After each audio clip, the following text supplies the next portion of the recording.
everyone. Welcome to the new Systemic Lives podcast.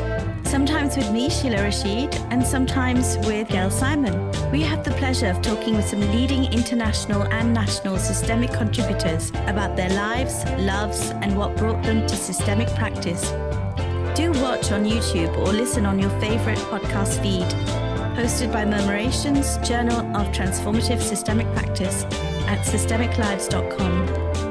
If you have any suggestions for people you'd like to hear from, please do reach out to us and let's see if we can make it happen together. Look forward to hearing from you. Monica Whyte, Dr. Monica Whyte, it's really lovely to have this opportunity for a conversation with you about your life, your work, the wider world in which you live. Welcome to a Systemic Lives podcast with me, Gail Simon. Thanks, Gail. It's so good to be with you today. It's really nice and thank you for the honor. It's a real honor to take part, and for Moss in the background as well. Yeah, Moss in the background. He's lying down very nicely at the moment. Monica, where are you today?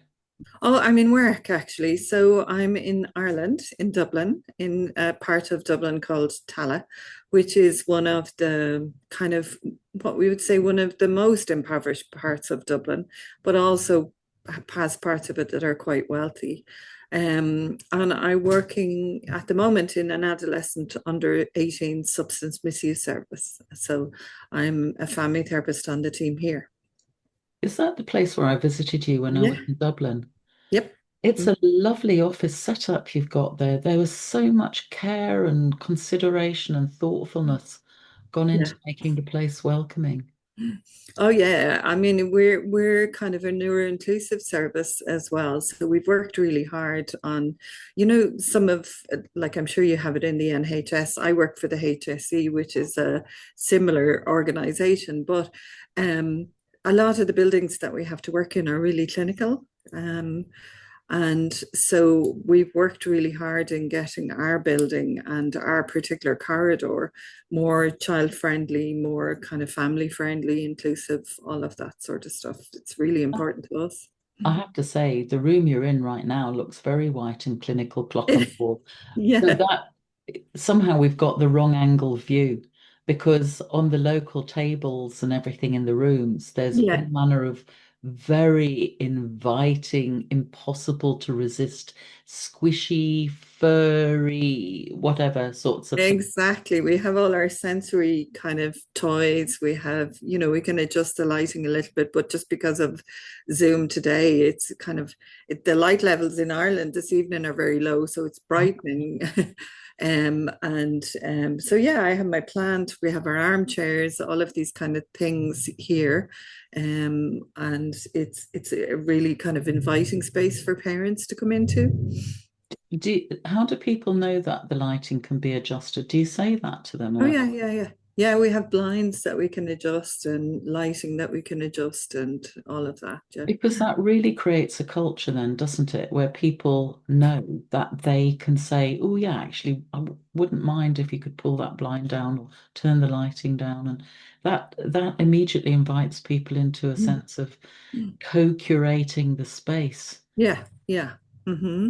Yeah. So you've not just got therapists and clients, you've got... No. And it helps us to kind of cross over some of those boundaries between, professional and, move us into that co-working on a problem, beginning to create a system that actually is going to work on a problem. So like we would offer people cups of tea if we have, like today we have our reading group on today, so we have lots of goodies like with pastries and stuff like that. So anybody coming in this afternoon, if they're not allergic to anything, as we all know, but they'll be offered kind of the pastries, the scones that are left over from our talk this morning that haven't been used. So things like that. We put up our Halloween. We've just taken down our Halloween decorations, and some of the young people would help us with doing that as well. So it's such an important thing, isn't it? Because you're also in an office block of some sort. It looks very office blocky, and at the same time, you want people to feel like it's a familiar or fun space. Not everything is deathly serious or Yeah. going to be told off or whatever people's Yeah. fantasies are about coming to the service. Mm-hmm. Mm. Yeah.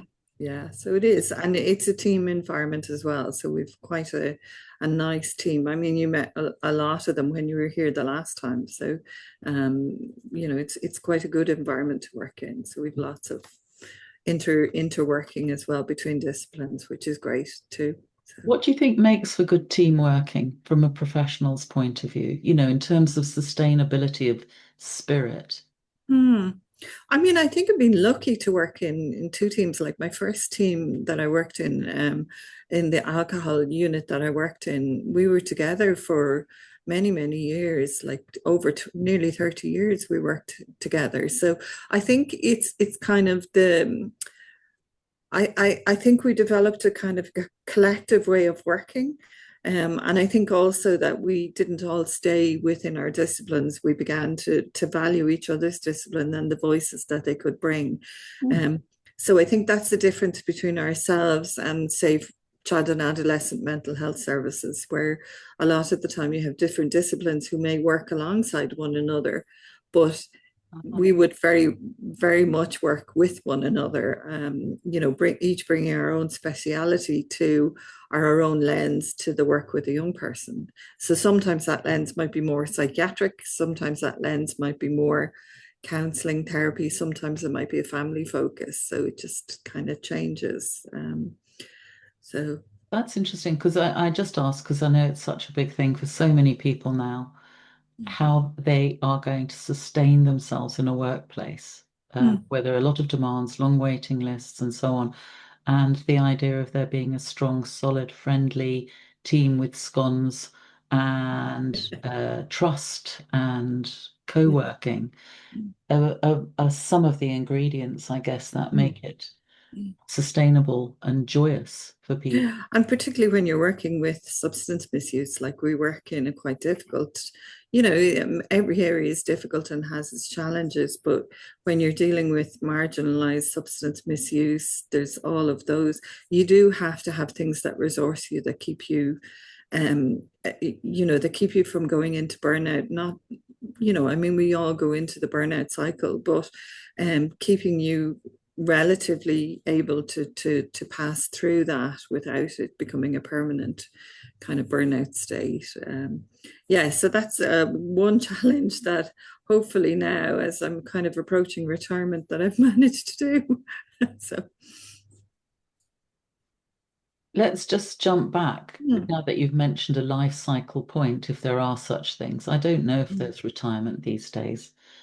Will life takes on different challenges and responsibilities and so on.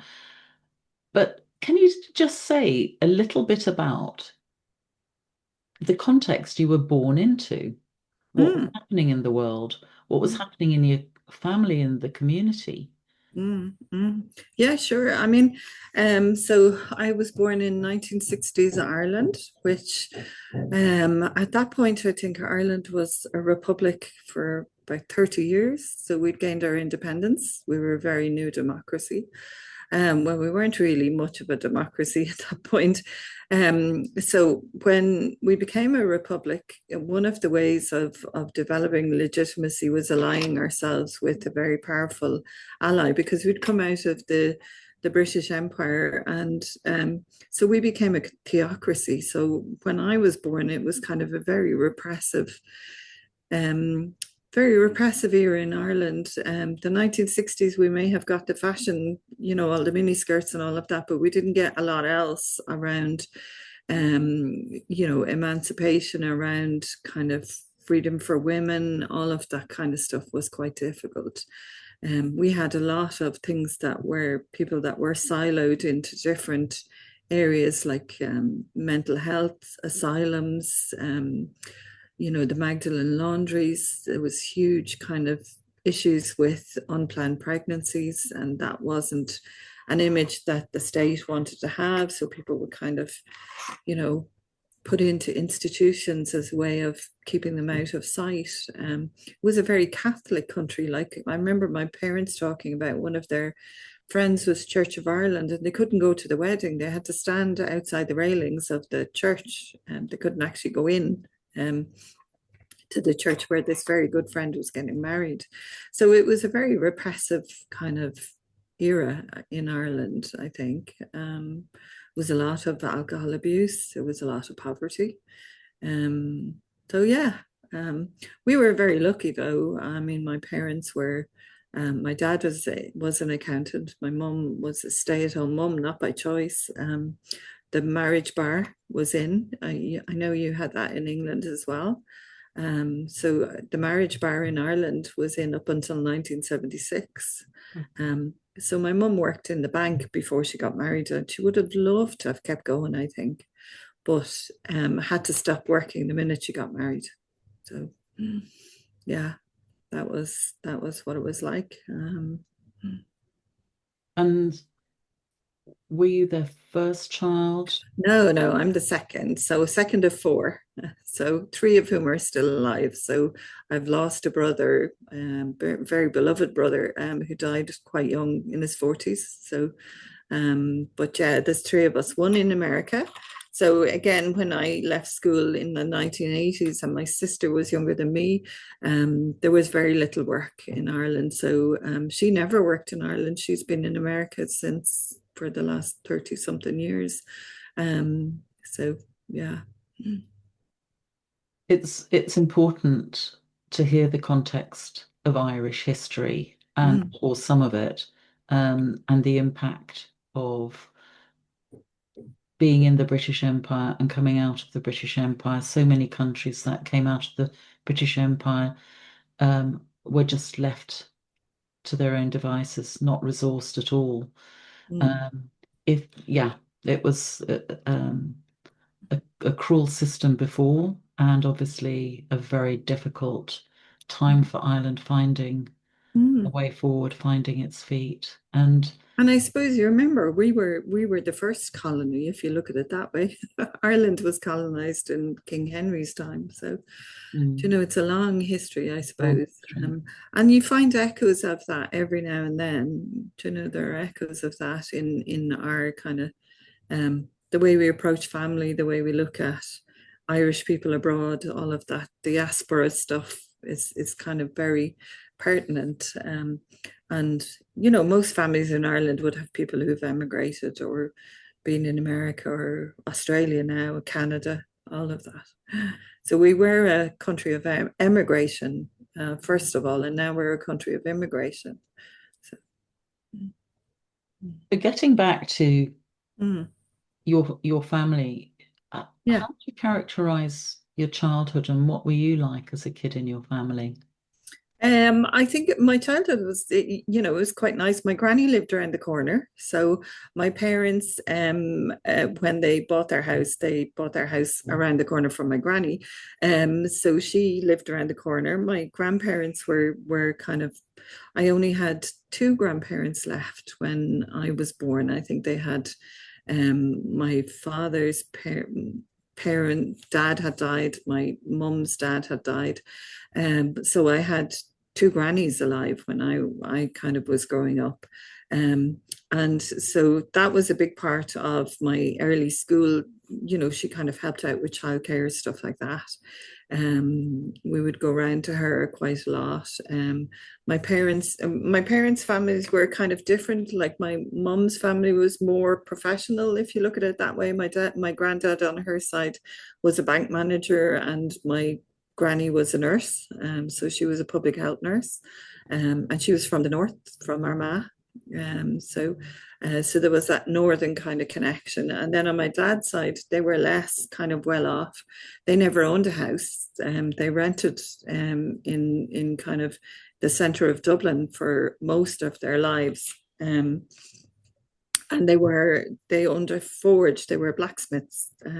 So even though kind of my grandparents on my dad's side were kind of more impoverished, they still kind of put huge store in education and sent my dad to one of the best kind of private schools in Dublin.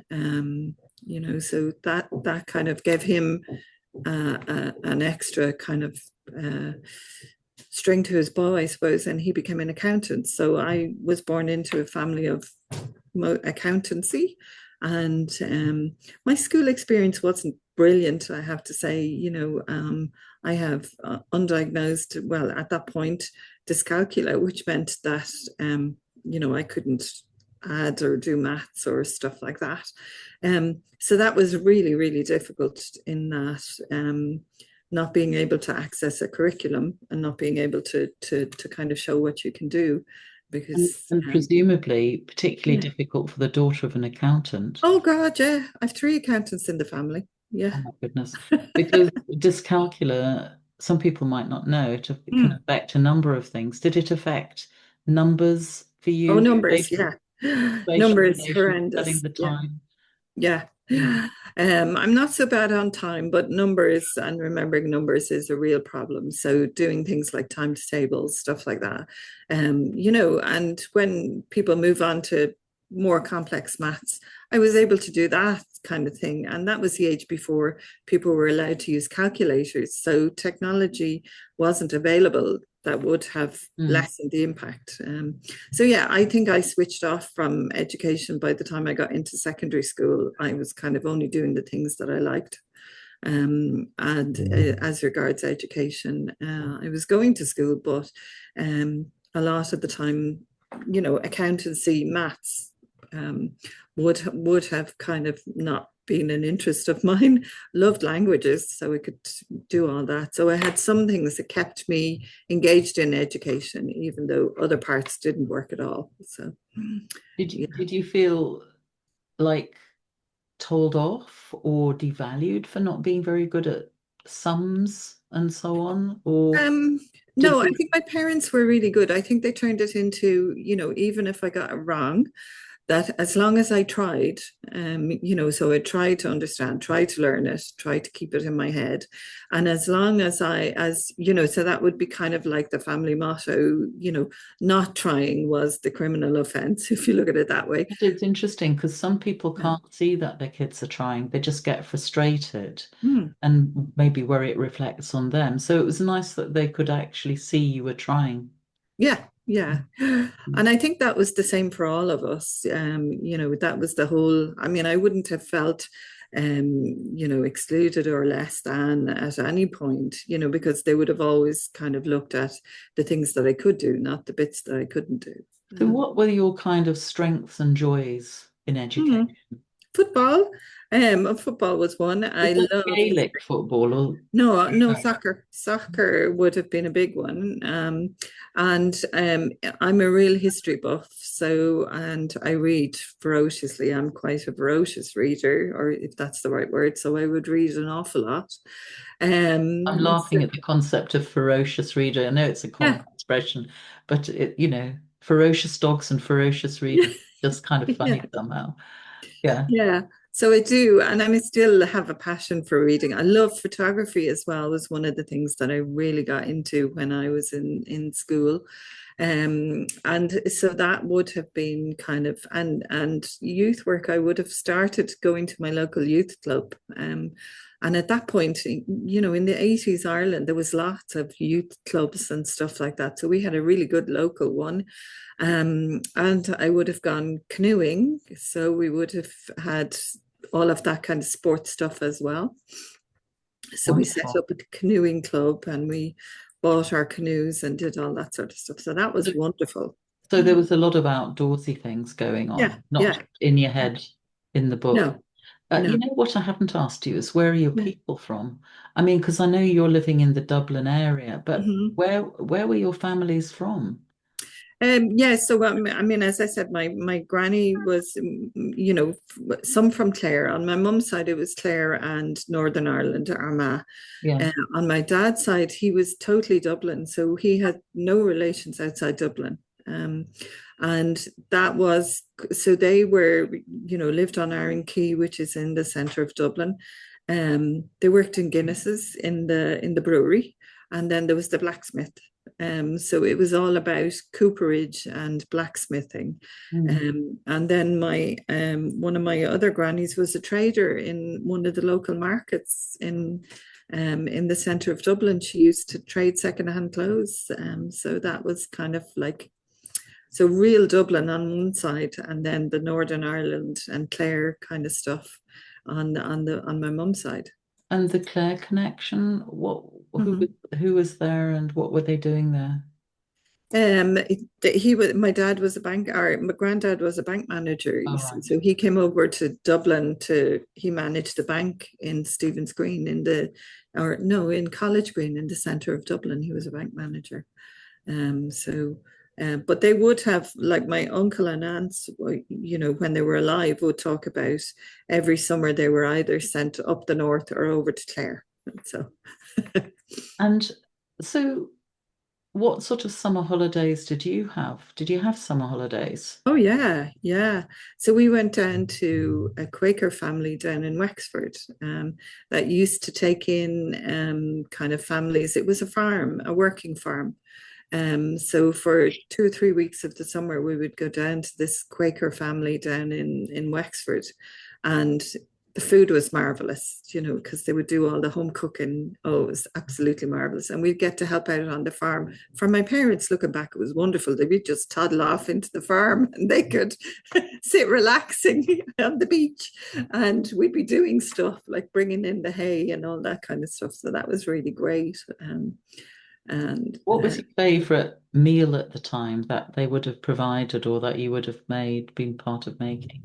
Oh, for when we were down, the so kind of bringing in the milk, so you'd get to milk a cow, and bringing in the milk and then making kind of custard and all of those sort of things, and then we'd make jam and stuff like that.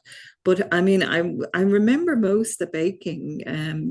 I've quite a sweet tooth, so that I don't remember the proper food. I remember the rhubarb tarts and You, the you the still make baking.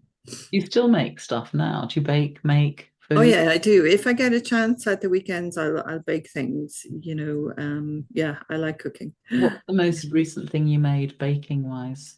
What's the most recent thing I made? Oh yeah, we had our coffee morning here, so I made coffee cake. I couldn't put the walnuts on the top because we can't for allergies, but we made coffee cake for our coffee morning that we have here every year. So, yeah, it was gone in a few minutes. So, Well, I hope to sample your coffee cake at some point.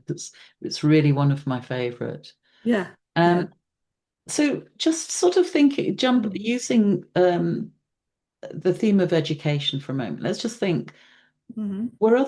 had other people been to higher education in your family? What Oh sort of yeah, they age? all did. Yeah. Everybody. Yeah, yeah, they all did. So my sisters all went to UCD to college. So when I came out of school, I started working straight away, and but they would have all gone the normal route from school into college. I didn't do that. I couldn't wait to get out of school. Couldn't wait to leave. I started working I think my first job was just apart from part-time jobs. My first real job was in a photography lab, where we were doing the developing and printing the pictures and stuff like that. So that was my first job in a professional photography lab, and I loved it.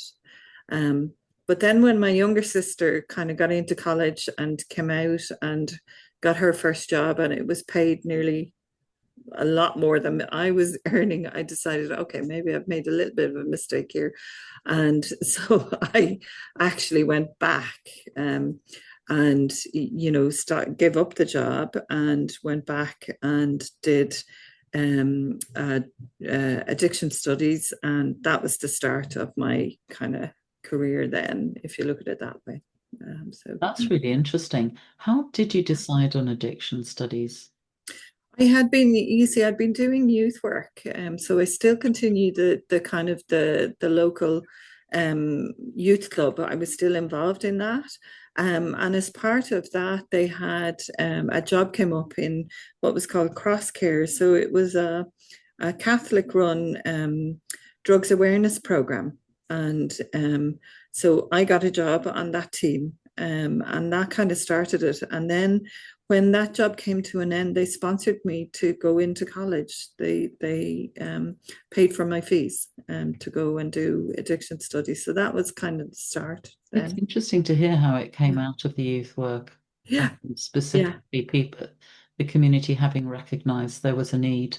Mhm. And what happened then in terms of how did you go on beyond addiction studies? Beyond addiction studies then. So what happened then in addiction studies was where I first got caught by family therapy, actually, because that was a huge part of the course. One of the lectures that we had was a family therapist. And so at that point, I just got totally caught by family therapy ideas. And then I managed to get a job in the health board in the alcohol services. So that was when our alcohol unit was set up. So we arrived with the furniture, myself and my colleagues arrived to set up this alcohol unit. Wow. And yeah, so that was kind of the start then. What was it about the family therapy lecture that caught your attention, that really engaged you? I think it just made so much sense, like that, how um, traditional services for substance use would have really looked at just treating the individual. And so I think I was really caught by that idea of that if you just treat the individual and not actually provide services for family members, it just made so much more sense to actually be looking at it systemically as a whole family kind of issue. And so that was kind of where that started. Then when I went, one of my first jobs was in, I think I did a placement out in John of God's, and one of my colleagues now, who she was a nurse at that point, she had just finished her family therapy and she was working in John of God's. So that early exposure to her and her work really cemented, this is where I want to go, and this is what I want to do. So that kind of was, I knew when I finished the first course that I wanted to do family therapy, but I waited a number of years until I had enough experience to get the real benefit out of the course. I think if I had done it earlier, I wouldn't have got as much benefit from it. But I waited until I had enough therapeutic experience under my belt in the alcohol services to kind of do the course. Where did you do the course then, Monica? In the Mater, yeah, I did it in the Mater. Mater Misericordiae, is that how you pronounce it? Yeah. So And that was, what was it? Can you just say a little bit about the Mater? yeah. I mean, the Mater was the first kind of family therapy training program in the south of Ireland. And it had been kind of initiated and set up by some of the people who were really instrumental in bringing family therapy to Ireland, such as the Fifth Province team, which is Nollaig Byrne, Philip Carney, Imelda McCarthy. They were all working or still in the program when I actually got there. Jim Sheehan, and it was attached to a major kind of trauma hospital on the north side of Dublin. But this was the child and adolescent child guidance clinic, really was where they had the program.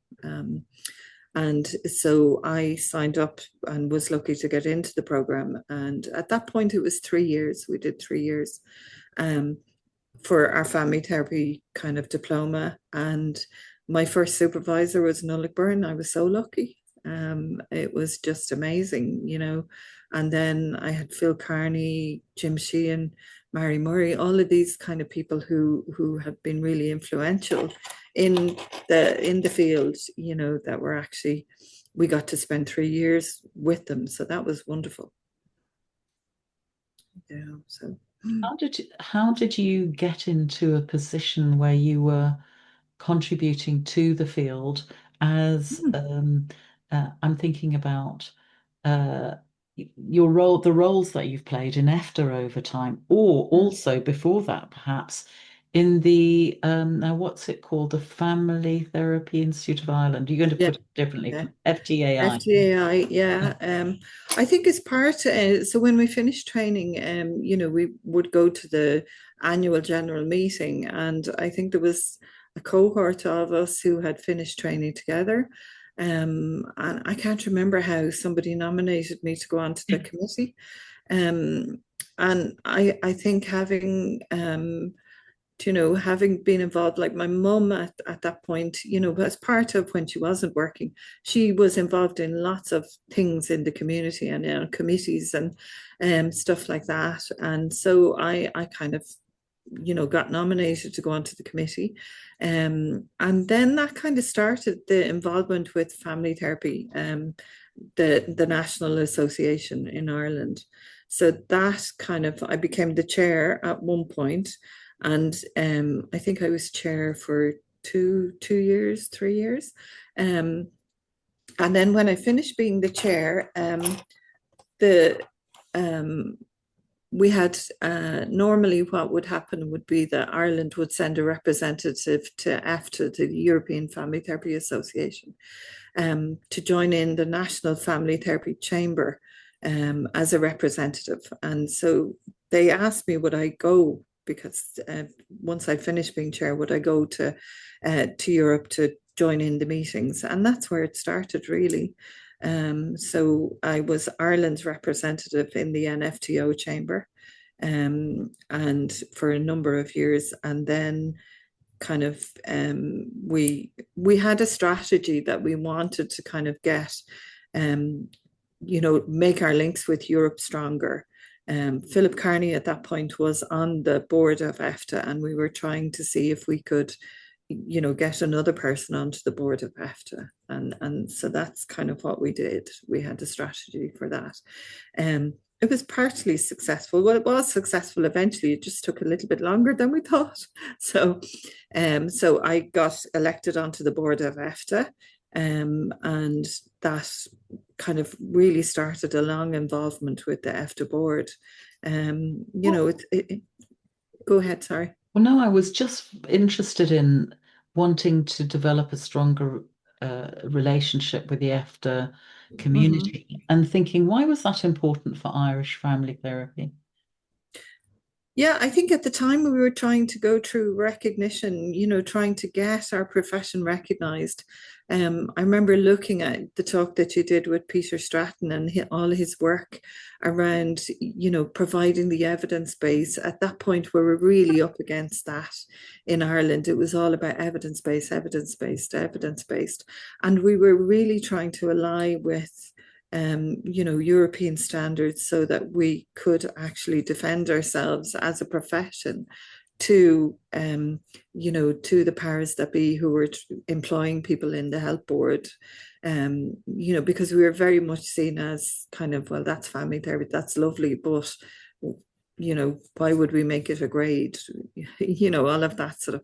So there was that battle going on as well to try and create a grade for family therapy. And to try and get that legitimacy. So that was part of, so we would have followed the UK down the road of the NICE guidelines, all of those kind of things that came over from the NHS to Ireland.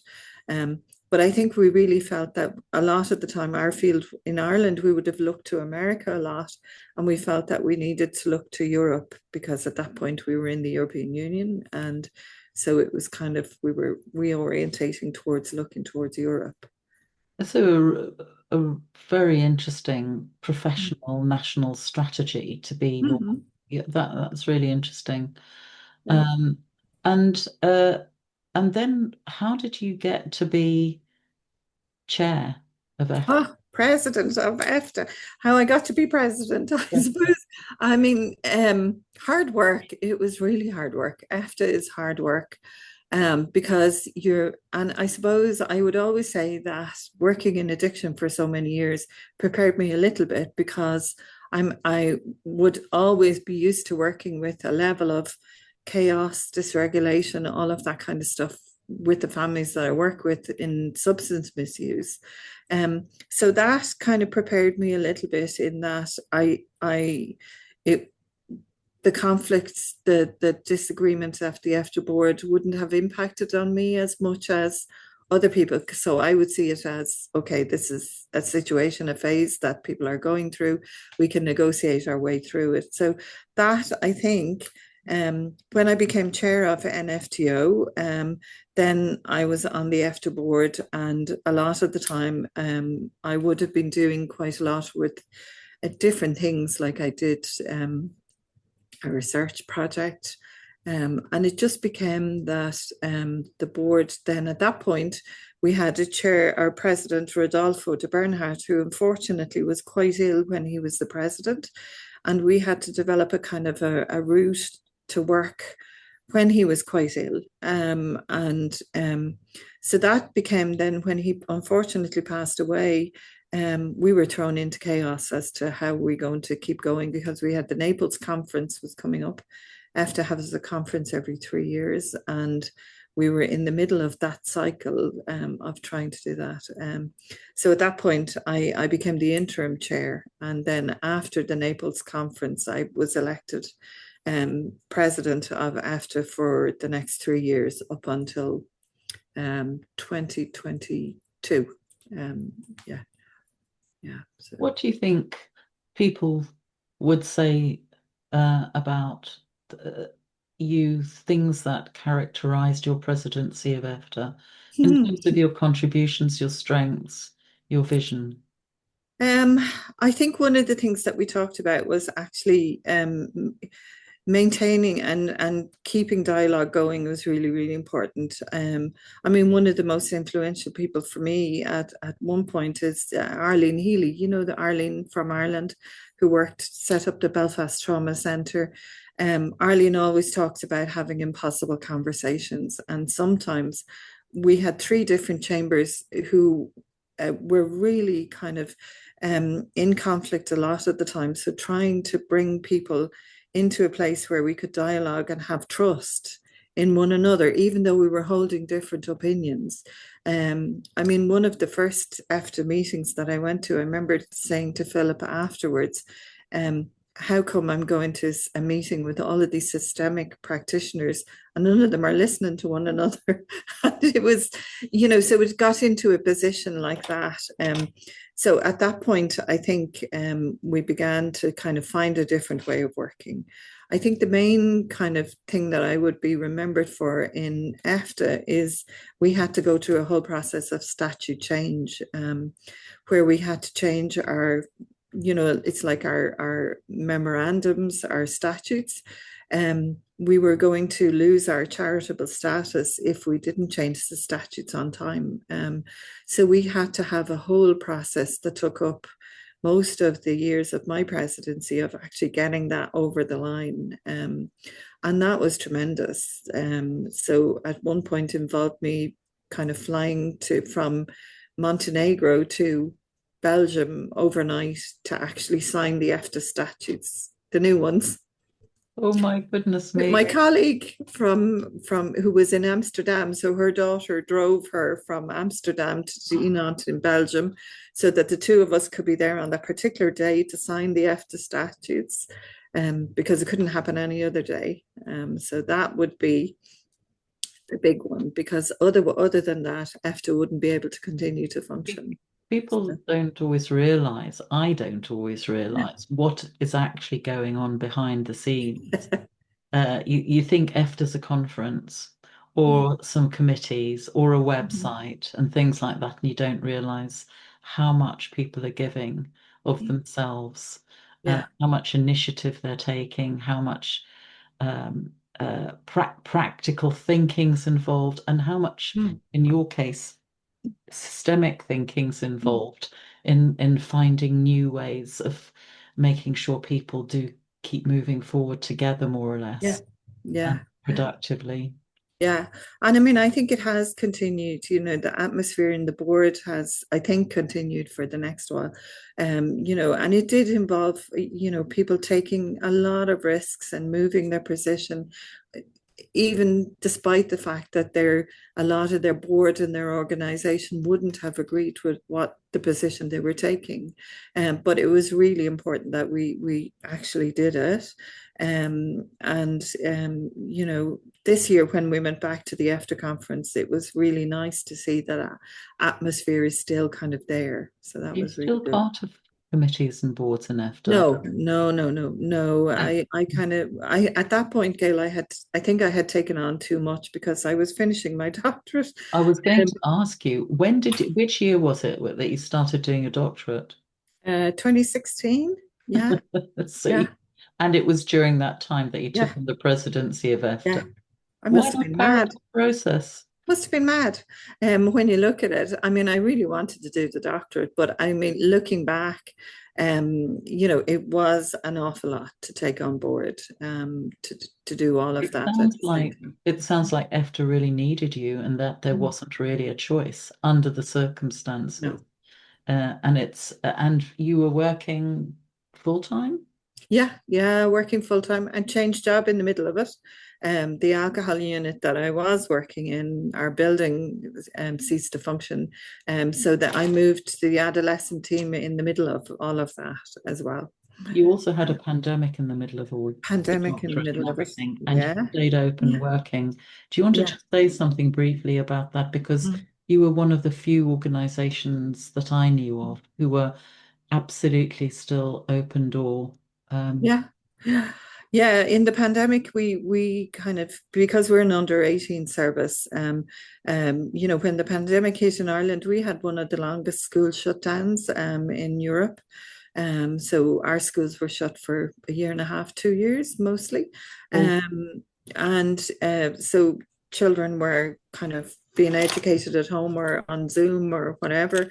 And particularly for us, we kind of started in the pandemic to work over Zoom or attend anywhere, which was a platform that we were allowed to use. And within about 3 weeks, we decided, no, we just can't do this.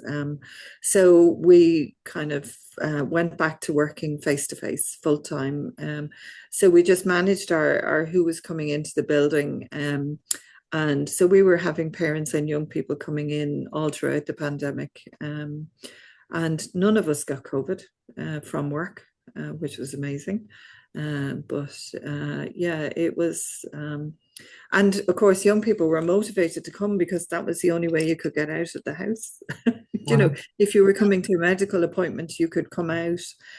So that kind of worked. So, and that was our first paper that we wrote for Murmurations. Do you remember we had a staff team reflection that we wrote around kind of what it was like for us working through the pandemic face to face when everybody else was, or a lot of people apart from hospitals were It having was to in work. the pandemic issue, wasn't it? I think. Yeah. Hmm. Yeah. If you go to murmurations.cloudpeople and type in WHYTE, that will be one of a couple of things that will come up or more. Mm. Yeah. So, but yeah, I mean, I think that also cemented us as a team as well. It kind of really did cement us as a team together. So, Strong team working is strong team connectedness feels like a real theme. And maybe that's been part of, strong family as team as well. Um, let's just talk about some of the key. No, let's go back to your doctorate actually, because you Mhm. started to talk about that. Yeah. So you started your doctorate, Mhm. and tell us a little bit what your doctorate was about. Yeah, I Um, mean, um, my doctorate was a kind of passion project, I suppose, which is why some of my European colleagues were so funny when I was doing my doctorate, because every time I talked about it, I was smiling, and they were saying, "Well, you shouldn't be smiling when you're doing the doctorate," but I was, because I mean, it was really something that I had noticed and been talking about for a number of years, and nobody was researching it, and I said, "Well, okay, I'll have to research it." So my doctor's was about a particular pattern of families. So adults who have substance misuse issues, particularly alcohol, because I was working in the alcohol unit at that point, who had returned to live with their parents or returned to the family home. And we began to see a lot more of those clients. So they were kind of like 20-25% of our clients were adults who had returned back to their family home. And that became I started working with parents. So I would have started working with the elderly parents as well as the adult drinkers. So most of them were in their 20s or 30s, but that meant the parents were in their early 70s, sometimes 80s. And so that became a real interest for me. So that's what my doctorate was about these multi-generational families, and kind of My Nest is Full is the title of so that concept of we weren't having any empty nest phase, and which is kind of ironic in Ireland now because we have a huge housing crisis on. So what we saw in the alcohol field now is in every kind of town in Ireland, because we have such a huge housing crisis that nobody can move out. So young people are finding it very hard to move into housing and accommodation. So Can you just say a little bit about what some of the outcomes of your research were? yeah, Because there was one in particular, and I'm trying to remember the exact details, but I know you got somebody to make a shift on the data that's collected. yeah, yeah. Yeah, so what happened, we as part of our job, we fill in, statistics. We have to fill in forms for the National Health Research Board. And I discovered that as part of our statistic that we fill in, it is around living with whom. So all of us who were working at the front line were ticking boxes around living with whom. And we were recording living with parents or family. And that it was initially put into that document for adolescents so that we could track who the adolescents were living with. But actually, I realized that actually I can track who the adults are living with through this as well. So that's kind of what we did. We looked at finding the statistics, and then I broadened it out and we looked at 11 other European countries as well to see if they were seeing the same pattern as us of adults living at home with their parents.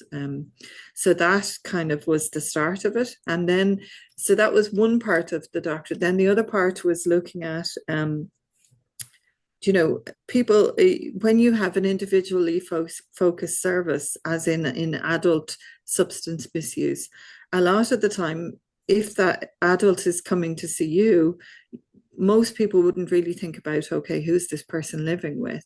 They would assume that they're living with a partner or whatever. So then once I began to speak about the elderly parents and them being classed as vulnerable adults, that was when the real shift became, because a lot of the time they wouldn't have seen elderly parents as vulnerable adults, but yet they were coping with this really kind of terrible, in some cases, their adult children who had come home, who may have been financially kind of exploiting them, who were using the house kind of, and the pressure to be silent, the pressure not to talk about it. So that whole older dynamic of an older family coping with an addiction became a huge thing.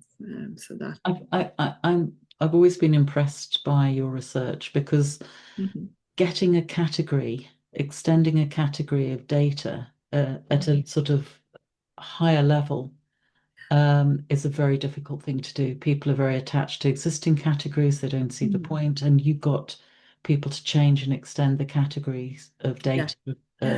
And that's a massive intervention. I think also the restoring of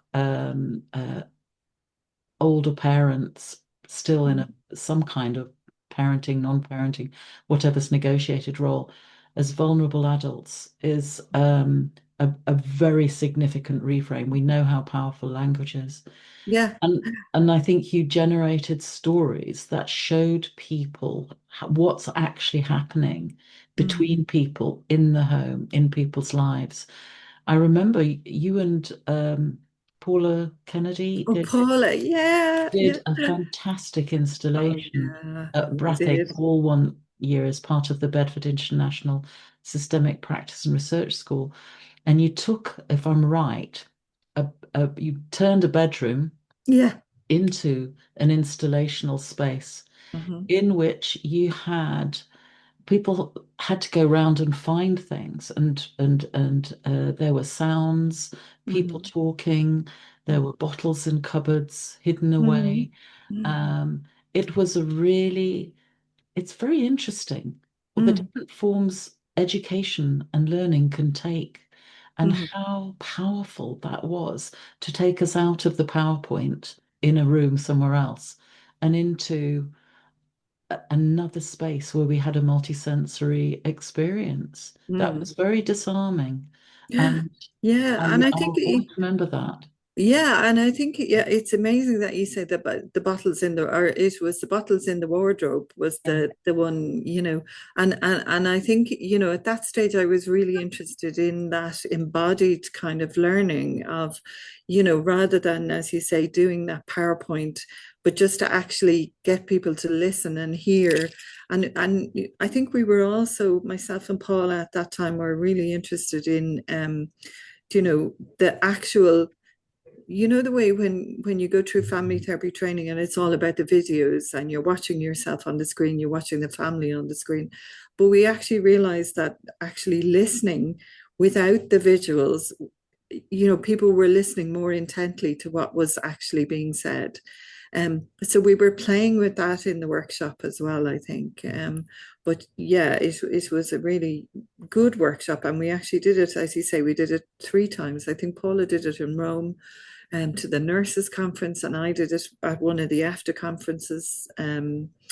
But that was part of that immersive learning as well that we were beginning to kind of, which became huge later on. The immersive learning when visual or virtual reality became on the computer became part of it. We've talked about VR, you and I. I've got a Yeah. recording somewhere of, because you had such interesting things to say about the use of virtual reality. Mm. And yeah, you're also a gamer. Yeah, And well, no, I'm not a gamer, but my kids are gamers. okay, so So you're a kind of I had, gamer by proxy. yeah, gamer by proxy, having to learn to try and engage. I became hugely interested in the gaming area.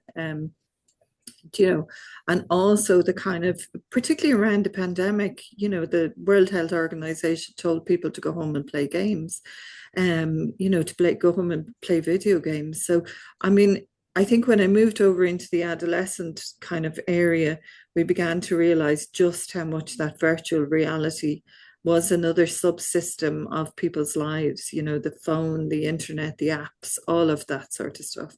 And I think that was coming from Rosie Briadotti's kind of stuff that I had been exposed to on the course with you.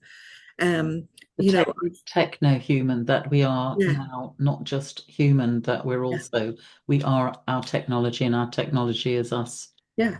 And Mm. I think also that allowed me to look at how do we reframe kind of traditional addiction theory around this is not about, somebody becoming dependent on something that we would have talked about before.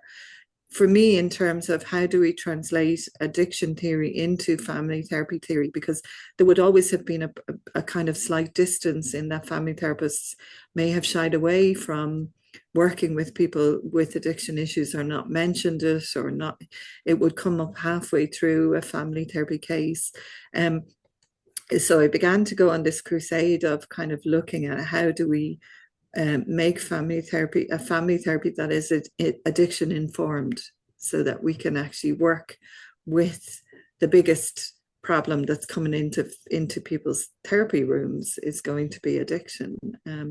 So when we reframed that as part of, as somebody developing an addiction or a substance misuse problem, as developing a relationship with a substance. And that came from Rosie Briadotti's non-human relationships, or techno-humans, that we could, when we began to reframe that, it seemed to make a lot more sense for family therapists that if you frame addiction as a relationship with a substance, even though it's not a live thing, but it has all the facets of a really deep, meaningful relationship, but that's also quite harmful. And that seemed to work a lot for other family therapists. So that's kind of how I describe it now.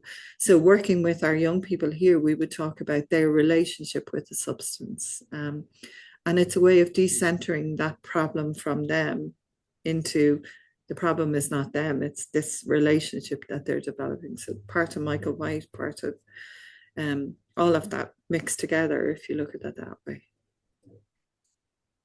Who would you say have been some of your biggest influences on developing systemic ideas, systemic ways of working?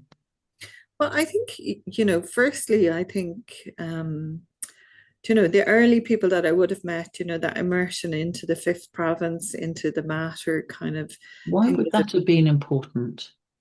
Oh, I think just because of the recognition that families can take up different positions, that we have those positions within a family that people can get stuck in, can move, and all of that fifth province ideas around creating a space. And I suppose that really fed into EFTA of creating a space for dialogue. So you were also creating a fifth province in your presidency where people Yeah. could come together. Yeah. Mm. Yeah, I think so. Even though, I mean, I wouldn't have really thought about it at the time, but looking back, yeah, I think so. I think that was it. I mean, I think, a lot of my recent kind of exposure would have been down to doing the course with you. And I mean, it would have been yourself, Liz Day, who was my supervisor, whose work I kind of really admire. Then philosophically, Rosie Braidotti, Merlo Pronti, all of that embodiment stuff I really, really liked. And then Arlene Healy, Imelda McCarthy, all of those kind of Just stuff. on Arlene and Imelda, there is a Systemic Lives Mm, with Imelda McCarthy talking with Arlene Healy. yeah. And then there's also Sheila Rashid talking with Imelda McCarthy. We haven't Yeah. forgotten Ireland. Yeah, and then I think through EFTA, I would have been exposed through going to the conferences. Like I would have learned an awful lot more about kind of European approaches. I mean the floating objects, Evelyn Ray, which is huge in France, but not actually very well known over in Ireland or in other parts. That would have been a huge influence as well, even though I had to Google translate it to read it because my French wouldn't be that good to read. But thankfully, it's only a little small book. But that would have been really influential around that whole use of the symbolic use of kind of floating objects. I find fascinating. I find it really, really useful for me too. How do you spell the name of the author who's been writing about that? So Evelyn Ray, R-E-Y, Evelyn Ray, R-E-Y. R-E-Y, yeah, and it's Les Objects Flottants. So a lot of the colleagues in Europe would use the floating objects as a kind of a way of working with families, which I find really, really good. And then connecting with some of my colleagues, there's an alcohol researcher in Norway that I connect with. And then there's another one, Thomas Schwab, who's in Belgium. So we kind of make these kind of connections as well that we kind of work with. So that would have been a big one. In terms of the future, what are the things that need sorting out in the world, Monica? I think my big passion at the moment is making services more inclusive and more kind of friendly to all of our neural diversities. I think myself and my colleague here, Emer, we for the last number of years we've worked really hard to kind of work with that and begin to make our service one that people who, no matter how their brains work, that they're actually able to access our services, because we would have seen that sometimes either because they have demand avoidance or that they would have been excluded from services quite a lot. So we're kind of hoping that is some of the changes that we will make. I think for us, I mean, the big one, I suppose, climate, the impact of climate on people's everyday life. The impact in Ireland, we're lucky that we have a temperate climate, but that may not stay the same. So that environmental and eco awareness of how do we bring that into the room with us, I think is one of the ones that I'm kind of interested in as well. And then the whole kind of area of the virtual world, which is like the Wild West, with no controls and no safety for young people. I think that's a huge concern as well, of how people can live in a virtual world, and how we get that balance right, for people. That's one of the things. It's a lot. I'm thinking about how much you've been involved in. We've been in the Autism and Systemic Practice conference organizing group for the last few years. You've been involved with that as an organizer, as a presenter. You've got a strong sense of community service. And in a very low-key, pragmatic way, I'm really struck by your ability to engage and see what needs doing in a very local, immediate environment, and also have the bigger picture of what needs doing, for example, across different Europe and between different European countries. I mean, that's quite a thing. And then there's the kind of wider ecological matters that maybe systemic therapists have sort of separated from. How do you see there being, or does there need to be, a connection between what's happening in the wider world and what's happening in the consulting room or the clinic or the whatever?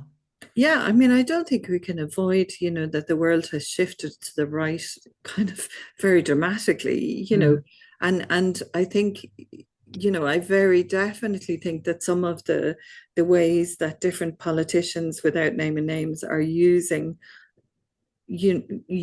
psychological kind of theories, using kind of information coming from game theory and all of that sort of stuff, and these recommend engines. I think, again, it's kind of like, I think we have to be aware of how much of our choices are being influenced by things that we don't have any control over. I think somebody once said how many hundreds of millions of data points that somebody has before they're 1 or 2 years old. And I think that kind of big data and all of those things are kind of ones that I would be kind of thinking about, okay, how does that influence? Like, we would have young people here who, the way they're using substances, they may be on Facebook, and it's there for the rest of their natural lives, whatever mistake they have put up on Facebook or Instagram or wherever. And I think, so we have a less forgiving society in that way. I think the right to be forgotten, the right to be, is really important. Some of those controls are things that we need to have, to protect people who are more vulnerable, or maybe going through a different patch, or a difficult patch, or a difficult phase. And if that follows you around for 20, 30 years, what's that like? This might be too big a question, but I'm wondering what connections you make, or whether you think there even are connections between classic 1980s, 1990s systemic theory and and contemporary challenges of how people are living their lives.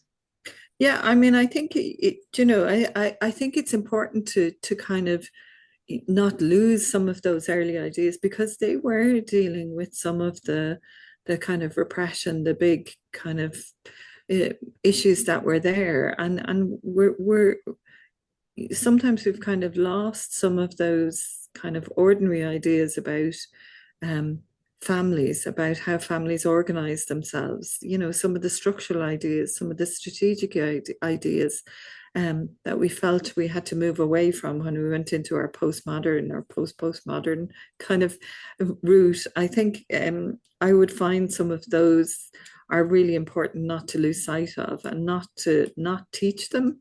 I think But I mean, it's how can we change them? And I suppose working in a field where we, initially we would have had very clear ideas and theories about addiction.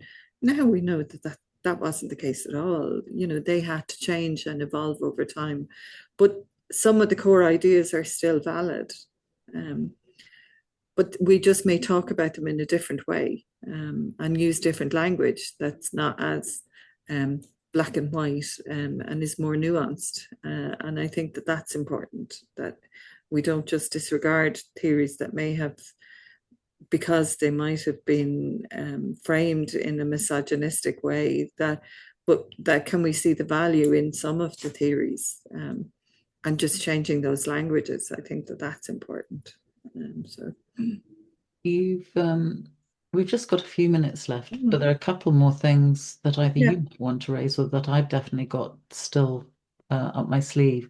One is that I want to ask you about where the learning comes from or how it moves around, being a parent as well as a family therapist working with young people.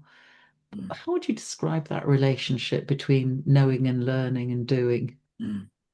Oh, I mean, I think my main thing we would always look at, I have learned much more from my working with clients. They have taught me much more than I've learned in, contexts where I've actually gone into learning, to learn something. I think being open to what families can teach you, and that goes for my own parent journey as a parent, as a wife and mother, as a partner, and a daughter. There are a lot of challenges that I think, and I think that's one of the things that I always say to parents, that when they come in, recognizing, for me, one of the core kind of things to recognize, that when somebody comes into my room here through this door, that, as a parent, their whole family history comes in behind them, even though I might know what it is.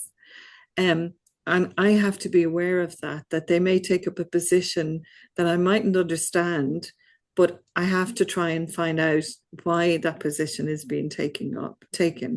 And that could be because, they're coming in with a massive amount of fear and worry and trauma, all of that sort of stuff. And so I think that kind of recognizing that, it's also partly my job to begin to try and work with the family who are bringing all that family history into the room that we might not get to talk about, but I need to know that there may be something there, that isn't said, that loot model that you talk about a lot, the untold, the unstoried, the unsaid. I think being aware of that and listening for that is one of the things. And also the curiosity, the being curious. I think working in teams a lot of the time has helped me keep that passion and curiosity going, because it's so easy, just if you're in your own consulting room, without a team, to kind of be to get stale, to get burnt out, without that enriching of so I think that's partly, if you were looking at what has kept me going, I think it's partly that I always had, okay, I had work, I had home, but I always had something else that actually was enriching. Apart from my hobbies and sports and interests, there was always that professional kind of thing that kept me interested and kept me going. And let me just ask you, do you think there's something else? Well, I'm sure there must be hundreds of things, but what else might you add in or wish that I'd asked about? I don't know. I suppose I mean, for me as a parent, I think I mean, I think the huge influence of the arts, that that was one of the things when in our kind of doctorate that you brought us to visit the Tate Modern. Do you remember that? And I think because I have that kind of a little bit of an artistic kind of mind going on, that had a huge impact on me as to kind of what. So I think connecting with that has been really important, recognizing that I have a huge kind of interest in that art, kind of how we interpret things, how we see things. And that's what led to the workshop in the bedroom, and other kind of things like that, being interested in gaming and all of that, so And then I have two kids who are artists, so that kind of, it's just there. Yeah. So. I've got one more question. Mm. Advice to the field, to training programs, because in a sense, I suppose we're both very invested in the future of the systemic field. We're towards the end of our careers in some respects, and we put a lot in different ways. What are your wishes and hopes and advice even for Mm. what the field needs to do? Mm.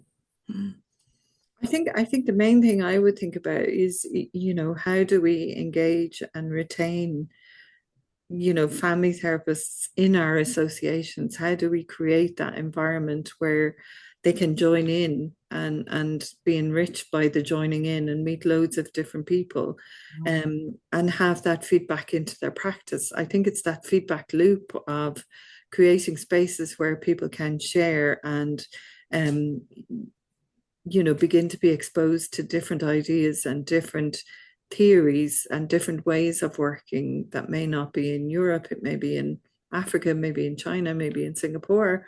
All of that, to actually look at how can we do that, because I think the danger is, like, if you go back to 1960s Ireland, where we become siloed, and we're just kind of working on our EFTA or UKCP or FDI, and we're working on all these internal issues that we might have around, whether it be registration or statutory kind of registration, all of that sort of stuff. And we forget that we need to be also looking outwards as well. That's really interesting, because one of the things that comes to mind when I think about Irish family therapy is, I think, how much the early family therapists traveled and made connections, but didn't simply buy in to other people's cultures and ideas and values, but really used, I don't know how to put this, Irishness as a filter through which to kind of listen for resonances. Yes, to bring difference, but also to maintain a very particular set of cultures that characterize Irish family therapy. And I think the trainings have been of an incredibly high standard in Ireland, really impressive from an English point of view. I think maybe some of the English family therapies have rested on their laurels, and there's been a high level of rigor in uh, Irish family therapies. Then there still is in England in many places. I'm going to be upsetting people by saying that probably. But so that's very interesting to hear you talk about getting professionals involved so they can meet each other through associations. That's lovely.